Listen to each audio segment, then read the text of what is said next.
বৰপেটা জিলাৰ গ্ৰাম্য পথ উপসংমণ্ডলৰ অধীনস্থ সৰ্বক জনীয়া ক্ষেত্ৰীয় পথ সংমণ্ডলৰ অন্তৰ্গত জনীয়া সমষ্টিৰ কলগাছিয়া অঞ্চলৰ এছঅপিডি আঁচনিৰ ৯টাকৈ পথৰ মেৰামতিৰ কাম আৰম্ভ কৰে।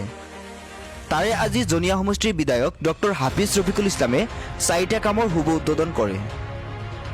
আজি জনীয়া সমষ্টিৰ কলগাছিয়াৰ বিভিন্ন ঠাইৰ জৰাজীৰ্ণ পথসমূহ মেৰামতিৰ কামৰ শুভ উদ্বোধন কৰে জনীয়া সমষ্টিৰ বিধায়ক ডক্টৰ হাফিজ ৰফিকুল ইছলামে। কাম উদ্বোধন উপলক্ষে নৱজ্যোতি মহাবিদ্যালয়ৰ প্ৰাক্তন অধ্যক্ষ এম মুজাম্মেল হুছেইনৰ সভাপতিত্বত এখনি সভা অনুষ্ঠিত হয়।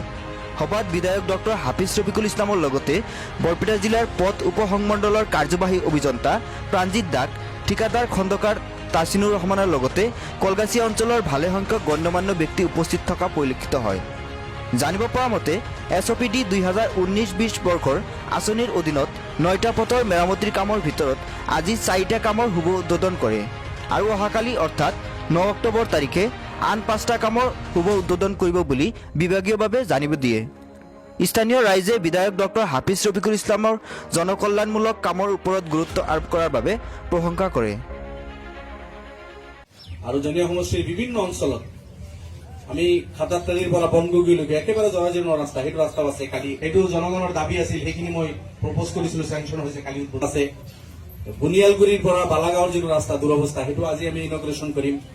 তাৰ পৰা মই ভাবিছিলো তাৰ পৰাই নেকি ৰাস্তাটো জৰাজীৰ্ণ হৈ আছিল, বহুদিনৰ পৰা মই লক্ষ্য কৰিছিলোঁ। মোৰ ইচ্ছা আছিল যে মই সুযোগ পালেই ৰাস্তাটো কৰিম আৰু প্ৰপ'জাল দিছিলোঁ, চেংচন হৈছে।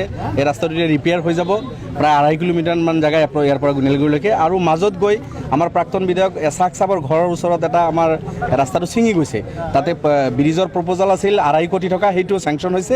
আমি একেলগে আজি ইনগ্ৰেশ্যন কৰিলোঁ।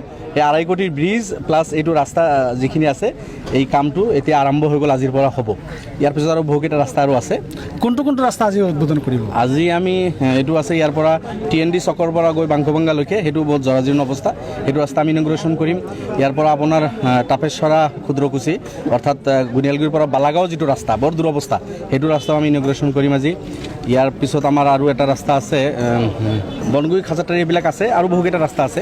এইকেইটা ৰাস্তা আমি আজি ইনগ্ৰেশ্যন কৰিম। আজিৰ এই শুভ উদ্বোধনী অনুষ্ঠান আছিল, শুভ আৰম্ভণি আচলতে এই জনীয়া সমষ্টিতে Nabajyoti approach college approach road, এইটো কামৰ শুভ আৰম্ভ কৰা হৈছে। এই ৰাস্তাটো হ'ল 2.4 কিলোমিটাৰ মেইন, আৰু ইয়াৰ বহল আগৰ PNGSৰ যিবিলাক স্পেচিফিকেশ্যন আছে তাৰ মতে 3.75 মিটাৰ। আৰু এই ৰাস্তাটো তাৰমানে আজি প্ৰায় 8 বছৰ 9 বছৰ আগতে বনোৱা হৈ গৈছিলে PNGSৰ অধীনত। PNGSৰ আচলতে মেইনটেনেঞ্চটো 5 বছৰ কৰা হয় কনষ্ট্ৰাকশ্যন হোৱাৰ পিছত। যদি আমাৰ 5 বছৰ হৈ গৈছে, হৈ যোৱাৰ পিছত আমাৰ সেইটো আৰু এতিয়া ষ্টেট গভৰ্ণমেণ্টৰ পৰা বিভিন্ন আঁচনিত তাৰমানে ইয়াক ইম্প্ৰুভমেণ্ট ৰিপেয়াৰিং কৰা হয়। গতিকে আজি সেই অনুষ্ঠানটো, এই স্কিমটো SOPD G বুলি কয়। SOPD G আণ্ডাৰত যিটো স্কিম আণ্ডাৰত এই বস্তুটো লোৱা হৈছে, আচলতে এই এটা পেকেজ হিচাপত লোৱা হৈছে। ইয়াৰে এই 9টা ৰাস্তা, এই 9টা ৰাস্তাৰ ভিতৰত এই নৱজ্যোতি কলেজ এপ্ৰ'চটো এটা।